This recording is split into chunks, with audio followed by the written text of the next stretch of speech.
అదరగొట్టే కారం రంగు రుచి ఆచి కారం పొడి. మంత్రి కొండా సురేఖకు ప్రజాప్రతినిధుల కోర్టు భారీ షాక్ ఇచ్చింది. కేటీఆర్ పరువు నష్ట దావా కేసులో నాన్ బెయిలబుల్ వారెంట్ జారీ చేసింది. సుదీర్ఘ విచారణల అనంతరం వారెంట్ జారీ చేసింది. ఇక ఫిబ్రవరి 5వ తేదీకి తదుపరి విచారణను వాయిదా వేసింది కోర్టు.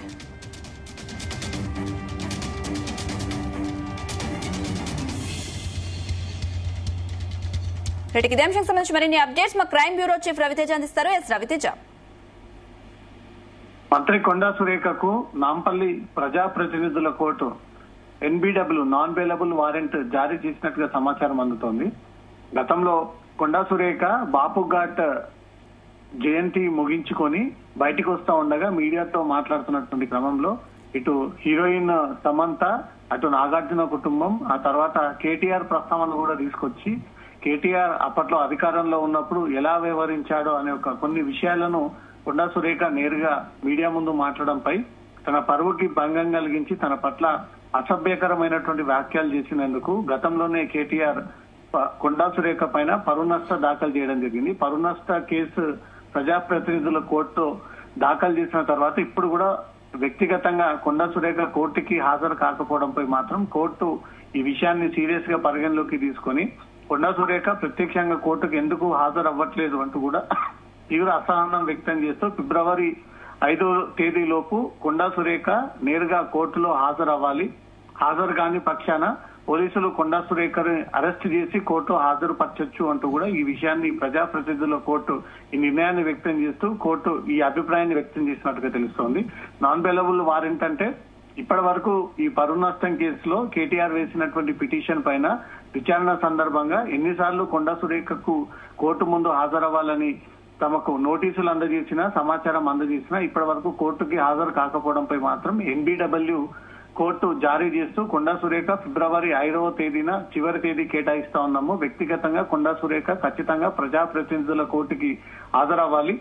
ఆ 5వ తేదీ రోజు హాజరవ్వకపోతే మాత్రం ఎన్బిడబ్ల్యూని ఇంప్లిమెంట్ చేసి కొండా సురేఖను అరెస్ట్ చేసి కోర్టులో హాజరుపరచమంటూ కూడా కోర్టు ఇప్పటికే ఈ ఆదేశాలు జారీ చేయడం జరిగింది.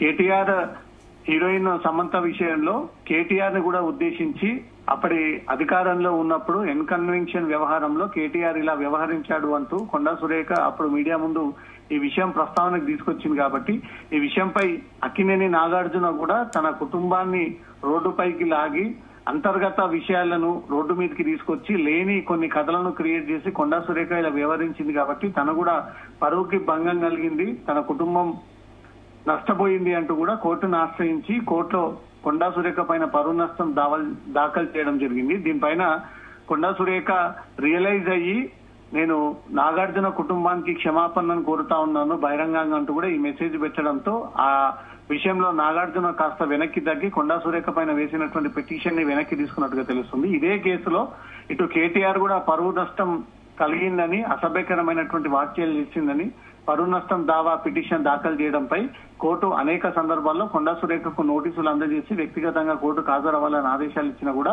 కొండా సురేఖ హాజరు కాకపోవడంతో ఈ నాన్ బెయిలబుల్ వారెంట్ ని ఎన్బిడబ్ల్యూని ప్రజాప్రతినిధుల కోర్టు కొండా సురేఖకు ఫిబ్రవరి 5వ తేదీన కోర్టు ముందు హాజరవ్వకపోతే అరెస్ట్ చేయండి అంటూ మాత్రం ఈ ఆదేశాలు ఇచ్చినట్టుగా తెలుస్తోంది. అనుష.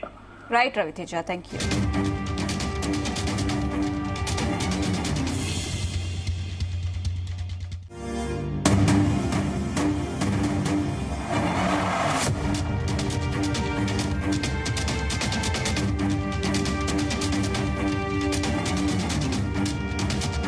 గుమగుమల వంటలే వంటలే అదరగొట్టే కారం రంగు రుచి ఆచి కారం పొడి.